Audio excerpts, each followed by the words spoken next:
Udah nonton Thor Love and Thunder kan? Film yang digarap oleh Taika Waititi ini sekarang masih tayang di bioskop. Dan waktunya kita akan breakdown beberapa Easter eggs yang menarik yang bisa kita temui di film ini. Sambil menunggu filmnya rilis digital, maka video ini khusus untuk membahas mengenai detail Easter eggs-nya saja terlebih dahulu. Untuk full breakdown-nya akan kita buatkan di segmen Rewards saja nanti. Jadi kita harus kasih spoiler warning terlebih dahulu untuk memberikan kesempatan kepada kalian untuk yang belum nonton. Dan video ini bisa kalian buka kapan saja kalian mau kok. So, Varian, let's talk about it.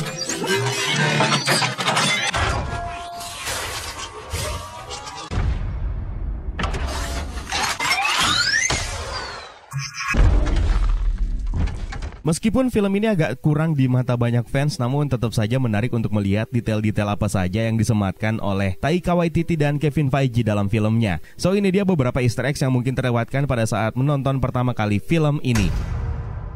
Film ini diawali dengan pemandangan landscape padang tandus dengan Gorr beserta putrinya berjuang untuk tetap hidup. Mereka berdua ini adalah makhluk yang tersisa dari rasnya yang telah binasa. Sayangnya meski dengan kepercayaannya yang masih kuat dan memohon bantuan dewanya, putrinya akhirnya meninggal karena kelaparan. Nah, Gorr ini merupakan karakter yang berasal dari komik dan pertama kali debut dalam komik Thor God of Thunder isu nomor 2 yang dirilis pada bulan November tahun 2012. Diperankan oleh Christian Bale, Gorr the God Butcher di komiknya diceritakan lahir di sebuah planet yang tidak memiliki nama. Dengan penggambaran dia adalah makhluk yang sangat taat terhadap dewanya. Dalam film ini dewanya terungkap adalah Dewa Rapu. Dalam komik kisahnya justru jauh lebih memilukan, di mana Gorr merupakan seorang yatim piatu yang berjuang hampir setiap hari di ambang kelaparan. Istrinya yang bernama Ara yang sedang hamil terbunuh pada saat peristiwa gempa bumi dan satu persatu anaknya juga ikutan tewas hingga menyisakan seorang putra yang bernama Agar. Berbeda dengan film ini, Gorr diceritakan memiliki seorang putri yang di awal film ini tidak disebutkan namanya sampai akhirnya di akhir film diberi nama Love. Love ini diperankan oleh anaknya Chris Hemsworth yang bernama India Rose Hemsworth. Pada dasarnya, Love ini merupakan karakter yang diadaptasi dari komik, yaitu penggabungan antara Mistress Love yang dikombinasikan dengan karakter Singularity. Mistress Love sendiri pertama kali hadir dalam komik Defenders volume 1 isu nomor 107 yang dirilis pada bulan Februari tahun 1982. Dia merupakan perwujudan fisik dari cinta yang jenis kelamin dan penampilannya sebenarnya bisa berubah-ubah. Bahkan Enchantress pernah tertarik kepada dirinya karena dianggap sebagai dewa laki-laki. Sementara pada saat dia dibangkitkan oleh Eternity, refleksi dirinya di air terlihat menyerupai Singularity yang merupakan karakter yang pertama kali muncul dalam komik A-Force isu nomor 1 yang dirilis pada tahun 2015. Penjelasan mengenai karakter-karakter ini bisa kalian simak di video pembahasan Thor Love and Thunder kita sebelumnya. Setelah anaknya meninggal, Gorr mendengarkan suara yang memanggilnya dari kejauhan, lalu menemukan sebuah oasis di mana di sana dia bertemu dengan dewa yang disembahnya, yaitu Dewa Rapu, yang sedang menikmati kemenangannya setelah membunuh sesosok makhluk yang merupakan pemilik The Necrosword. Berbeda dengan ekspektasinya terhadap dewanya tersebut, Gorr malah diolok-olok oleh Dewa Rapu hingga The Necrosword memilih Gorr sebagai pemilik berikutnya dan menggunakan pedang menakutkan tersebut untuk membunuh Dewa Rapu. Dewa Rapu sendiri merupakan karakter asli yang diciptakan oleh Taika Waititi dan tidak ada referensi apa-apa dari dalam komik mengenai karakter ini. Gorr diceritakan tinggal di sebuah planet yang dewa-dewanya sudah tidak ada. Diperankan oleh Jonathan Brooke yang merupakan seorang aktor sekaligus komedian yang pernah juga bekerja sama dengan Taika Waititi lewat film What We Do in the Shadows. Taika Waititi sebenarnya sedang mengadaptasi cerita dari komik Thor God of Thunder isu nomor 6 yang menceritakan mengenai origin Gorr, meskipun dia mempersempit fokus area ceritanya yang hanya memperlihatkan hubungan antara Gorr dan putrinya. Dalam komik, setelah planetnya hanya menyisakan dirinya dalam keputusasaan, dia menemukan dua dewa yang bertarung dan terdampar di planet tersebut. Salah satunya sudah tewas dan satunya lagi sedang dalam keadaan sekarat. Lalu kemudian meminta pertolongan Gorr. Namun sayang, Gorr yang sudah kadung terlanjur dendam terhadap dewa tidak bersedia menolongnya. Sampai akhirnya All Black Necrosword, senjata milik Null, memilih dirinya sebagai host dan akhirnya menggunakan All Black Necrosword untuk membunuh dewa tersebut yang tidak lain adalah Null. Dalam film ini pedang tersebut dirubah, tidak menyebut istilah All Black dan hanya menyisakan The Necrosword saja. Meski tetap diceritakan memiliki kekuatan yang serupa dengan di komik, yaitu untuk membunuh para dewa. Ada kemiripan antara Necrosword ini dengan beberapa senjata yang sudah muncul di MCU fase 4 sejauh ini, seperti Ebony Blade yang bisa merusak penggunaan penggunanya sampai berada di tangan yang tepat, yaitu Dane Whitman. The Necrosaur sendiri mampu membangkitkan creature atau makhluk monster mengerikan melalui bayangan. Ini merupakan hal yang wajar karena senjata ini ternyata berasal dari Shadow Realm. Itu artinya kemungkinan yang mati dibunuh oleh Rapu adalah K, Warlord dari Shadow Realm dalam komik yang pertama kali muncul dalam komik Strange Tales isu nomor 79 yang dirilis pada tahun 1960. Kalaupun bukan K, maka kemungkinan kedua dia adalah salah satu dari Soul Masters yang telah menaklukkan Shadow Realm dalam komik. Ini masuk akal karena Soul Masters adalah agen 0 dan karakter ini hanya tampil dalam komik Marvel Spotlight isu nomor 4 yang dirilis pada tahun 1979. Jiwa dalam pedang inilah yang memberitahu Gore untuk menuju Eternity yang akan mewujudkan pembalasan dendamnya. Opening music title card Marvel Studios kali ini disajikan dengan cara berbeda juga oleh Michael Giacchino yang memainkan gitar listriknya untuk theme song pembuka Marvel Studios seperti biasa. Lalu ada penambahan karakter di title card tersebut yang menambahkan sosok Kamala Khan yang diambil dari adegan di final episode ketika dia sudah berubah menjadi Miss Marvel. Film ini akhirnya dibuka dengan baris narasi dari Korg yang menjelaskan mengenai asal-usul Thor kepada makhluk dari sebuah planet yang bernama Indigar. Ini merupakan referensi langsung dari komik di mana planet Indigar adalah planet yang didatangi oleh Thor untuk pertama kali ketika warga di sana berdoa untuk meminta hujan. Thor mengabulkannya lalu menemukan bahwa ternyata dewa-dewa di planet tersebut sudah tewas dibunuh oleh Gore. Tampilan panel komik kematian dewa-dewa Indigar juga sekilas ditampilkan dalam monitor Benatar yang mengikuti replika komik kematian Valigar the Behemoth yang juga diadaptasi secara akurat dalam film ini. Dalam kilas balik yang diceritakan oleh Korg menampilkan sejumlah adegan yang diambil dari film sebelumnya dan menampilkan usaha Thor untuk berlatih demi mengembalikan bentuk tubuh kekarnya. Setelah sebelumnya dia mengalami obesitas dan perutnya jadi buncit karena stres menghadapi kenyataan gagal menghentikan Thanos untuk melakukan Snap Infinity Stones. Dalam salah satu pelatihannya dia terlihat menggunakan topi yang bertuliskan The Strongest Avengers. Ini merupakan Easter egg untuk film Thor Ragnarok di mana Thor bersikeras menyebut dirinya lah sebagai Avenger terkuat. Strongest Avenger. Access denied. Voice activation required. Banner. Welcome, Strongest Avenger.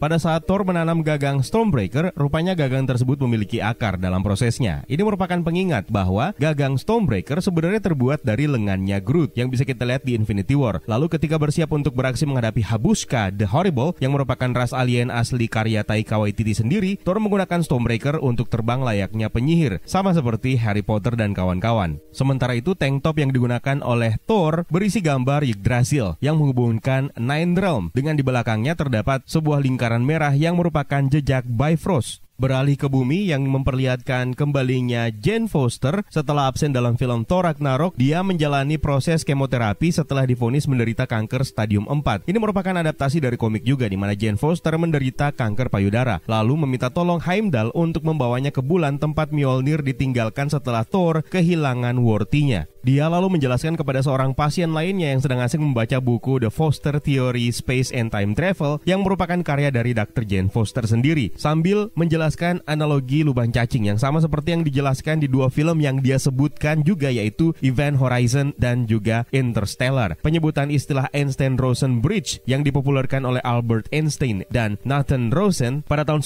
1935 sebenarnya merupakan rujukan untuk Bifrost di MCU, dan uniknya inilah yang menjadi plot kunci utama dalam film ini. Setelah kematian Heimdall dan kehancuran Asgard, tersisa Stormbreaker yang kini bisa membuka Bifrost. Natalie Portman bukan satu-satunya aktris yang kembali di film Thor ini, karena kita bisa melihat penampilan cameo dari Darcy Lewis yang diperankan oleh Kat Dennings yang mencoba meyakinkan Jane Foster untuk menghubungi Thor kembali. Lalu kita juga bisa melihat penampilan cameo dari Lady Sif yang diperankan oleh Jamie Alexander setelah penampilan cameo terakhirnya dalam series Loki. Selain itu ada juga penampilan cameo dari Eric Selvig yang diperankan oleh Stellan Skarsgård yang mencoba untuk membantu Jane Foster menemukan obat untuk penyakitnya. Dan tentu saja penampilan cameo yang sama sekali tidak pernah diduga oleh siapapun, yaitu kembalinya Idris Elba yang kembali memerankan karakter Heimdall dalam adegan post-credit di Valhalla. Beralih ke New Asgard, kota ini terletak di kota Tonsberg yang dianggap sebagai kota tertua di Norwegia. Namun secara fiksi, kota ini dikaitkan dengan kaum Asgardian di MCU dengan memperlihatkan flashback dalam film Thor yang mengungkap Odin memimpin Asgardian untuk berperang melawan Frost Giant di Tonsberg di sekitar tahun 1000 Masehi. Lalu Red Skull menemukan sekte pemuja Odin yang menyembunyikan Tesseract di sana. Dalam film Captain America The First Avenger, lalu dalam film Thor Ragnarok, Odin diperlihatkan akhirnya meninggal di sekitar wilayah wilayah ini dan akhirnya dijadikan sebagai New Asgard oleh Thor setelah hancurnya Asgard dalam film Thor Ragnarok. Sebuah Easter egg menarik terdapat di sebuah toko es krim yang menamakan dirinya sebagai Infinity Cones. Ini merupakan sebuah Easter egg halus untuk Infinity Stones yang tentu saja memiliki pengaruh besar di Infinity Saga sebelumnya.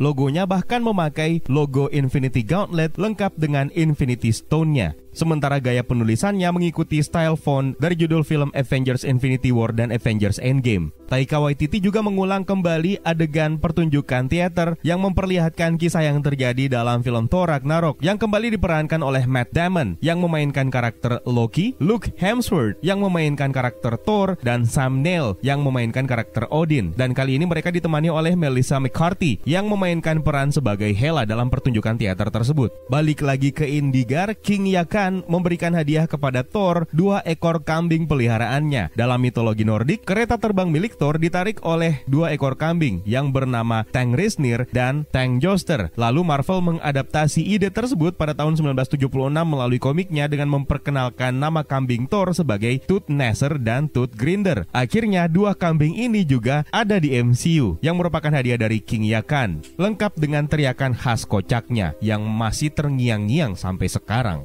Thor akhirnya memilih berpisah dengan The Guardians, lalu bersama dengan Korg dan 2 kambing berisiknya mencari Lady Sif. Lady Sif juga absen dalam film Thor Ragnarok dan itulah kenapa dia selamat dari pembantaian Hela di film tersebut. Kali ini Sif hadir kembali dengan tampilan komik akuratnya, di mana karakter ini pertama kali debut melalui komik Journey into Mystery isu nomor 102 yang dirilis pada tahun 1964. Tangannya termutilasi dalam pertempuran melawan Gore, yang mana ini merupakan kebalikan dari komik di mana Gore kehilangan sebelah lengannya oleh Thor. Namun berkat simbiot All Black, Gore bisa menumbuhkan kembali tangannya. Sementara Valigar the Behemoth merupakan salah satu dewa yang dibantai oleh Thor, sama seperti di komik. Dia dikenal sebagai juara bertahan turnamen Champion of the Gods, dan satu-satunya penampilan Valigar the Behemoth di komik adalah melalui Thor God of Thunder isu nomor 3. Akhirnya Thor mendapatkan informasi penting dari Lady Sif, di mana Gore kini mengincar New Asgard. Maka kembalilah Thor ke bumi untuk menghadapi Gore yang telah membangkitkan pasukan monster bayangannya. Tampilan atau looks dari Shadow Monsters ini sangat mirip dengan Black Berserker yang dibangkitkan oleh All Black Necrosword dengan menggunakan simbiot. Meski dalam film ini nama monsternya tidak pernah disebutkan sebagai Black Berserker. Mjolnir juga akhirnya kembali setelah sempat dihancurkan oleh Hela di film Thor Ragnarok. Beberapa tahun yang lalu kita sempat membahas mengenai meskipun sudah hancur, tidak ada yang bisa membereskan puing-puing Mjolnir ini dari tempatnya karena mantra Worthy dari Odin Allfather sebelumnya masih melekat.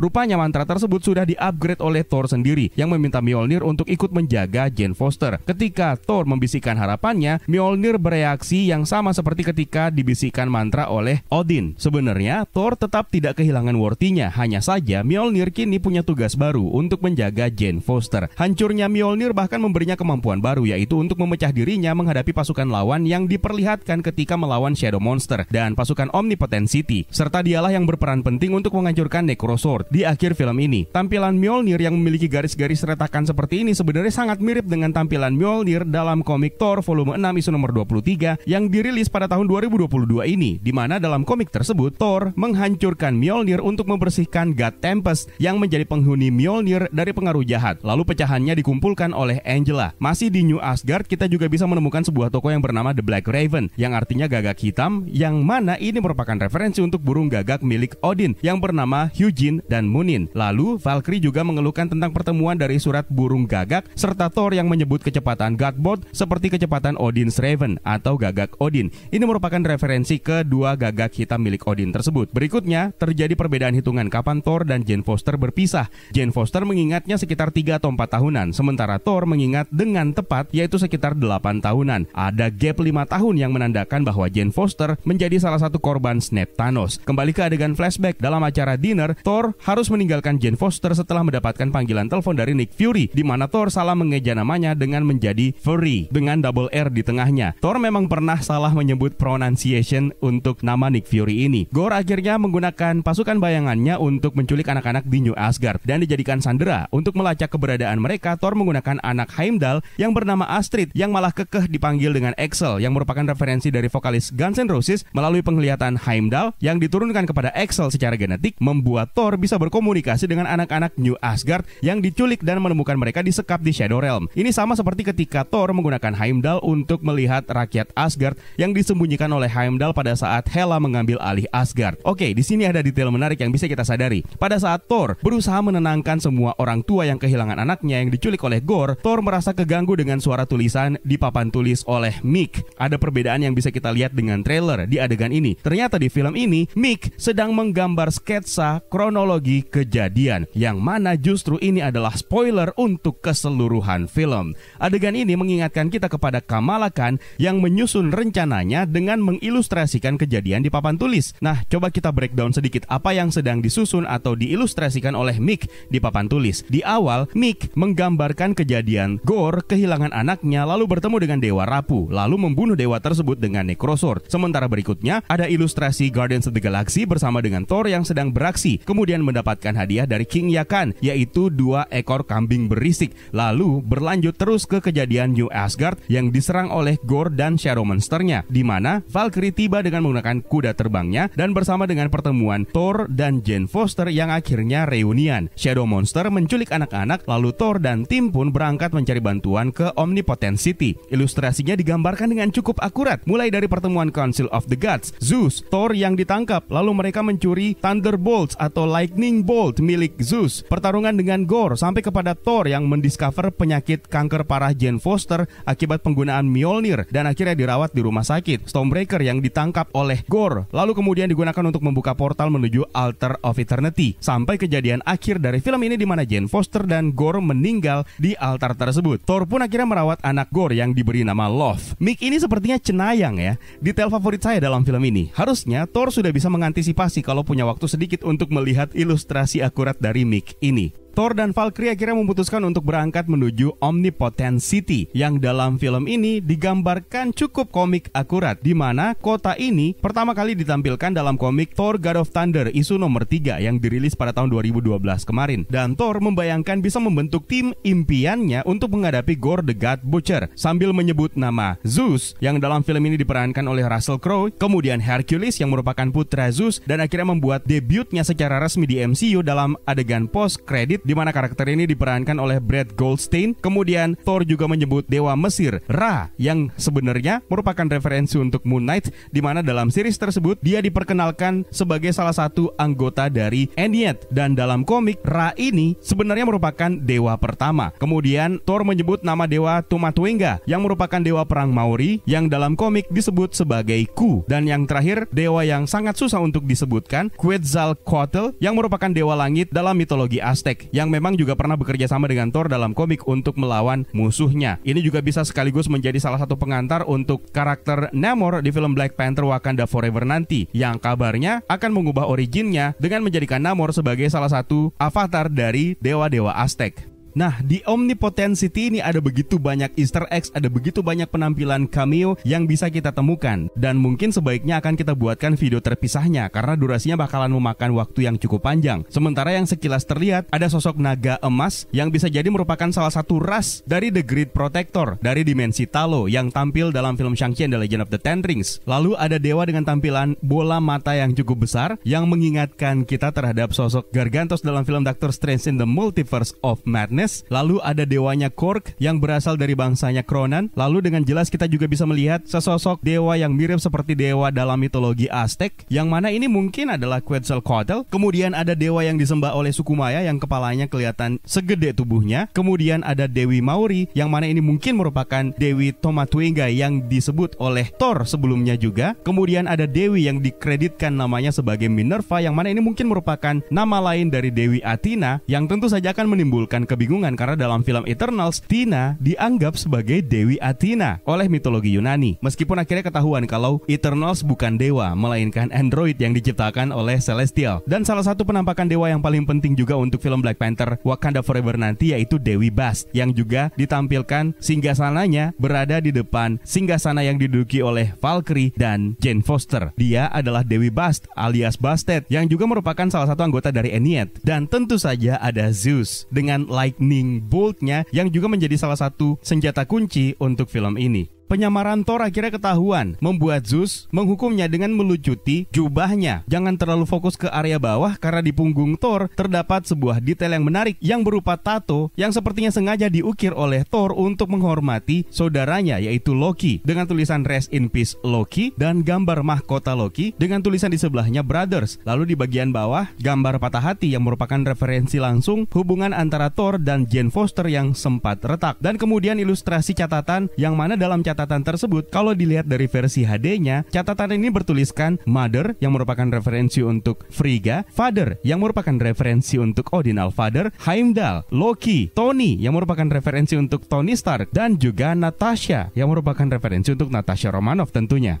Setelah menghadapi Zeus dan para pasukannya, Thor, Valkyrie, Jane Foster, dan juga Korg akhirnya kabur dari Omnipotent City menggunakan Godbolt milik mereka. Dan di sini terlihat dua Celestial yang juga sempat diperlihatkan dalam trailer. Yang satunya tampilannya memiliki 5 mata yang mengingatkan kita terhadap tampilan Matt Celestial, sementara yang satunya lagi memiliki mata 6 dengan tampilannya mirip seperti Celestial Gardener yang tugasnya untuk menanamkan kehidupan di dunia baru. Ini sekaligus melengkapi kehadiran Celestial di MCU setelah sebelumnya dalam film Guardians of the Galaxy diperlihatkan sosok Eson the Searcher, kemudian ada Nowhere yang dipercaya merupakan kepala salah satu Celestial yang telah terpenggal, lalu ada Ego the Living Planet di mana sampai sekarang saya tidak percaya kalau dia adalah Celestial. Kemudian melalui film Eternals kita diperkenalkan Arishem the Judge, lalu ada Jemaya the Analyzer sampai kepada Tiamat the Communicator yang berusaha dicegah kelahirannya di akhir film Eternals. Mereka pun akhirnya memutuskan untuk menuju ke Shadow Realm dan salah satu adegan terlucu juga ketika Godbolt menabrak planet yang mana ini merupakan referensi untuk salah satu adegan dalam series Rick and Morty. Setelah berhasil kabur dari perangkap Gore, meskipun Gore akhirnya berhasil merebut Stormbreaker, Thor memutuskan untuk pergi seorang diri ke Center of the Universe, tempat di mana Chamber of the Gods yang dituju oleh Gore yang membawa serta anak-anak agar bisa mengakses Altar of Eternity. Nah, di kuil ini menampilkan banyak patung yang didedikasikan untuk entitas kosmik Marvel yang paling kuat. Dimulai dari patung Eternity sendiri, kemudian ada patungnya Lady Death, lalu ada patung Eon, kemudian patungnya Infinity yang sebenarnya berpasangan dengan Eternity, lalu ada patung Living Tribunal yang sudah beberapa kali tampil dalam Marvel Cinematic Universe, pertama kali muncul dalam series Loki berupa patung kepalanya yang terpenggal di The Void, lalu kemudian tampil dalam film Doctor Strange in the Multiverse of Madness. Kemudian di sebelahnya ada patung The Watcher yang juga sempat tampil dalam film Guardians of the Galaxy dan juga dalam series What If. Dan kemudian ada patung salah satu Celestial yang mungkin dia adalah one above all. Thor akhirnya menyalurkan kekuatannya melalui Thunderbolt kepada anak-anak Asgard sehingga mereka bisa dijadikan sebagai pasukan untuk menghadapi Gore dan Shadow Monster-nya. Pada akhirnya Thor kewalahan menghadapi Gore sampai Jane Foster kembali digoda oleh Mjolnir. Nah, adegan ketika Mjolnir mendatangi Jane Foster di rumah sakit sebenarnya merupakan salah satu referensi juga yang terjadi dalam komik Mighty Thor isu nomor 704 di mana Jane Foster yang sedang menjalani perawatan juga didatangi oleh Mjolnir ketika Jane Foster merasakan Asgard akan dihancurkan oleh Mangok, salah satu villain yang saya harapkan juga untuk tampil dalam film Thor berikutnya kalau masih ada. Sementara ketika Thor melakukan sharing kekuatan kepada anak-anak Asgard, tampilannya mirip seperti Yggdrasil yang menjadi penghubung untuk Nine Realms. Jane Foster akhirnya menuju ke Center of the Universe menggunakan kuda terbang milik Valkyrie. Ini sebenarnya menjadi petunjuk apa yang akan terjadi setelah film ini dengan kemunculan Jane Foster di Valhalla dan bertemu dengan Heimdall. Itu artinya bisa saja dia dikembalikan ke kehidupan di mana Thor dan Odin pernah melakukannya dalam komik dan pada saat kembali hidup Jane Foster berubah menjadi Valkyrie. Jadi adegan Jane Foster menggunakan kuda milik Valkyrie ini merupakan petunjuk ke arah tersebut bahwa mungkin saja jika Jane Foster akan kembali ke MCU, dia akan mengambil identitas Valkyrie. Apalagi Valkyrie di MCU sudah menjadi King of Asgard. Jane Foster akhirnya berhasil membantu Thor dan menghancurkan Necrosword dengan menggunakan pecahan Mjolnir. Namun upaya tersebut tidak cukup untuk membuat Gore bisa sampai ke Eternity. Seperti yang pernah kita jelaskan di video sebelumnya, Eternity ini pertama kali ditampilkan dalam komik Strange Tales isu nomor 138 yang dirilis pada tahun 1965, di mana dia merupakan perwujudan atau avatar dari universe itu sendiri bersama dengan rekan perempuannya yaitu Infinity. Dalam komik Eternity ini akan memanifestasikan wujudnya ketika universe itu menghadapi ancaman besar, seperti misalnya pada saat Thanos menggunakan Infinity Gems untuk melenyapkan separuh populasi semesta dan ketika Thanos menggunakan Heart of the Universe, dan bahkan Thanos pernah memenjarakan Eternity dan berbagai entitas kosmik lainnya. Di sini Eternity dijelaskan akan mewujudkan permintaan apapun untuk orang yang pertama kali menemukannya. Dalam komik, Doctor Strange mengklaim dirinya lah manusia yang pertama kali berinteraksi dengan Eternity. Padahal sebenarnya yang pertama kali adalah The Ancient One, sementara Doctor Strange adalah yang kedua. Terlihat pula Eternity sedang bermeditasi sama seperti yang dilakukan oleh Thor di awal film. Eternity akhirnya mewujudkan permintaan Gorr untuk mengembalikan anaknya yang diberi nama Love. Untuk karakter ini sudah pernah kita jelaskan yang merupakan penggabungan antara Mistress Love dari perwujudannya dan Singularity dari awal kemunculannya. Jadi sepertinya Eternity ini menggunakan perwujudan anak Gorr untuk memberinya kehidupan menggunakan kekuatan kosmiknya. Love sendiri juga dikenal sebagai entitas kosmik yang merupakan perwujudan dari cinta atau love itu sendiri, yang mana inilah yang dipilih oleh Gorr alih-alih kematian atau death para dewa. Lokasi altar Eternity sendiri juga sangat mirip seperti Soul World yang diperlihatkan ketika Thanos bertemu dengan Gamora kecil setelah menuntaskan misinya melakukan snap, di mana dua lokasi ini diselimuti dengan permukaan air meski dengan warna pencahayaan yang berbeda. Jane Foster akhirnya meninggal dalam pangkuan Thor, yang mana ini juga merupakan tampilan yang sama seperti dalam komik, di mana Jane Foster juga akhirnya menyerah terhadap penyakit kankernya di pangkuan Thor. Untuk penjelasan detail dari ending dan post credit scene ini bisa kalian saksikan di 2 pembahasan video kita sebelumnya. Nah, itu dia beberapa Easter eggs yang bisa kita temukan dalam film Thor Love and Thunder. Untuk detail selengkapnya nanti akan kita bahas di segmen reward saja nanti ya. Kalian juga bisa dukung kita dengan membeli merchandise kolaborasi kita dengan PlayStop Rewards di Tokopedia maupun di Shopee. Linknya ada di kolom deskripsi di bawah. Dan kalau kalian pengen berbagi dengan sesama melalui semangatbantu.com saja, linknya juga saya sediakan di kolom deskripsi di bawah. So, terima kasih buat kalian yang sudah menonton dan juga terima kasih buat kalian yang sudah bergabung di membership community. It's time for me to sign out. My name is Eka. Stay safe and until next time.